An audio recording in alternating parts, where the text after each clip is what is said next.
আসসালামু আলাইকুম। এখানে ইলেকট্রিক্যাল কেবল ওয়ারিংয়ের জন্য পাইপ ফিটিং করা হয়েছে। এই পাইপগুলোর নাম হচ্ছে EMT5। এটা সৌদি আরবের একটি সিনেমা হলের কাজ চলছে। এটা লোহিত সাগরের পাড়ে। তো আমরা এখানে কাজ করছি, যে কাজ করেছি পাইপ ফিটিং করেছি সিলিংয়ের মধ্যে। আর এই যে এখানে আমি এখন কাজ করছি কেবল ট্রে বসানোর চ্যানেল লাগাচ্ছি। তো এই চ্যানেলটা লাগানো হয়েছিল আগে, এখন এই চ্যানেলের রডগুলো চেঞ্জ করা হবে, কারণ এই রডগুলো একটু চিকন হয়ে গেছে। এই রডটা 10 mm, এটা এখানে আমরা 12 mm এর রড লাগাবো এটা খুলে।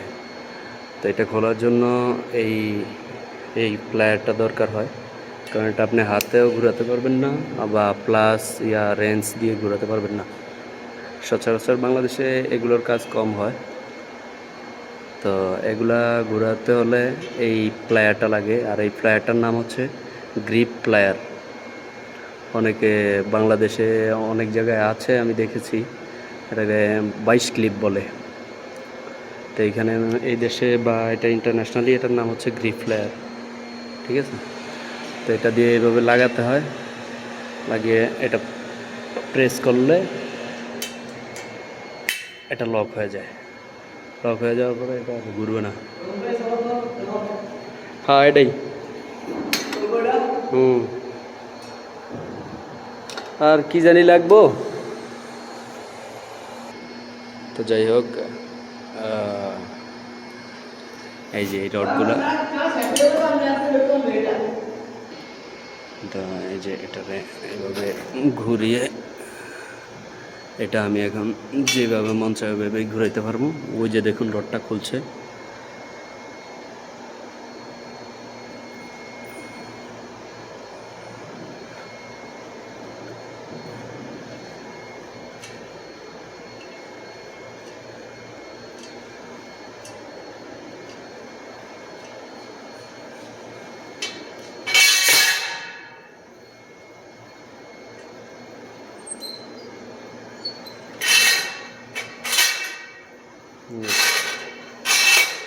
খুলে গেল আমাদের রড।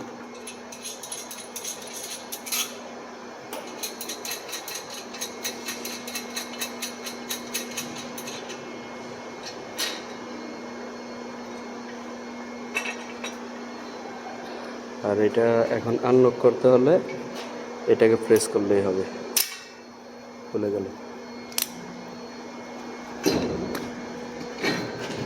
এই যে এখন দেখুন আরেকটা খুলছি।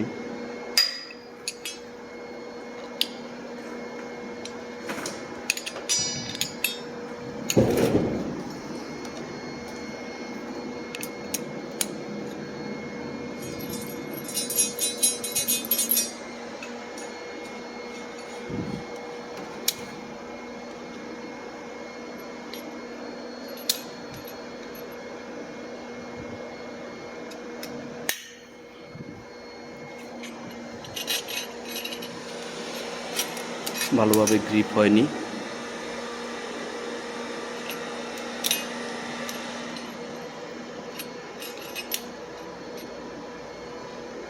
এক হাতে কাজ করার কারণে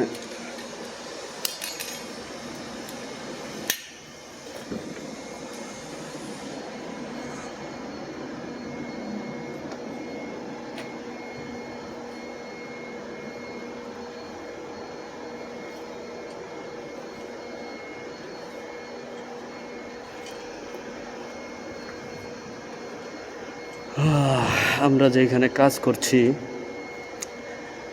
সৌদি আরবে, এটা জায়গার নাম হচ্ছে জাজান, অনেকে জিজানও বলে।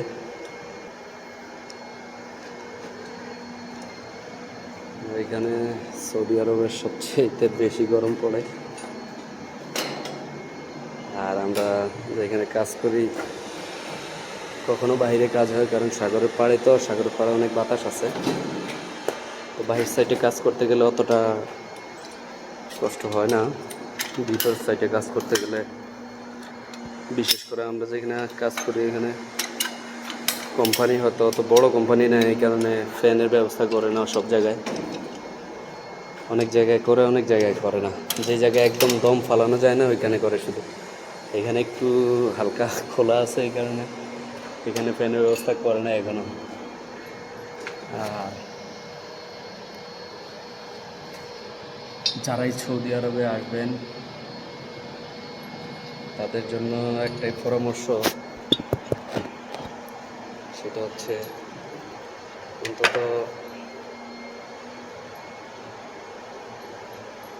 2-3টা হাতের কাজ শিখে আসেন। 6 মাস সময় লাগায় হইলেও 2-3টা হাতের কাজ শিখে আসলে সৌদি আরবে অন্তত আইসা কান্নাকাটি করা লাগবে না বা টেনশন করা লাগবে না। দেখা গেছে যে আপনি যদি ফ্রি ভিসায় আসেন তাহলে কাজ খুঁজে নিতে বেশি দিন সময় লাগবে না, কারণ এখানে কাজ জানা লোকের যথেষ্ট গুরুত্ব আছে। যারা কাজ জানে না তারা হেল্পারই করা লাগে, আর হেল্পাররা যতই কাজ কম করুক তারপরেও তাদের কষ্ট বেশি। আর টেকনিশিয়ানরা বা যারা কাজ জানে তারা যতই কাজ করুক তাদের কষ্ট অত না। কারণ আমি এই কাজটা পারি, এই কাজটা করতে আমার হয়তো পরিশ্রম হইতেছে কিন্তু কষ্ট হইতেছে না। এটাই হচ্ছে আসল বাস্তবতা। সৌদি আরবে আসতে চাইলে আপনি, সৌদি আরব না শুধু, বিশেষ করে মিডল ইস্টের যেসব আরব কান্ট্রিগুলো আছে এগুলোতে যারাই যাইতে চান, 1 নম্বর হলো সাপ্লাইয়ের মাধ্যমে যাবেন না, 2 নম্বর হলো ফ্রি ভিসাতে আসতে হলে অবশ্যই বিশ্বস্ত লোকের মাধ্যমে আসতে হবে। আর সর্বোত্তম পন্থা হচ্ছে সৌদি আরব থেকে অনেক কোম্পানি যায়। তো মিডল ইস্টে যারাই আসতে চান, বাংলাদেশে অনেক কোম্পানির বায়ার যায়।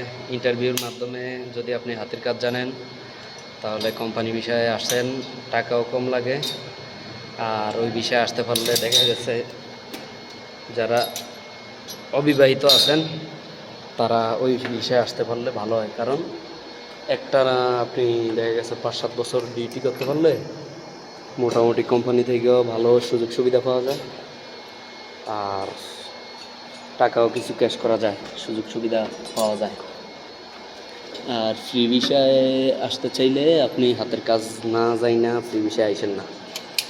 ফ্রি ভিসায় আসতে চাইলে হাতের কাজ যাই না আসা ভালো, নাইলে নাকের পানি আর চোখের পানি এক হয়ে যাইব। তো আর কি, ভালো থাকেন, দোয়া করবেন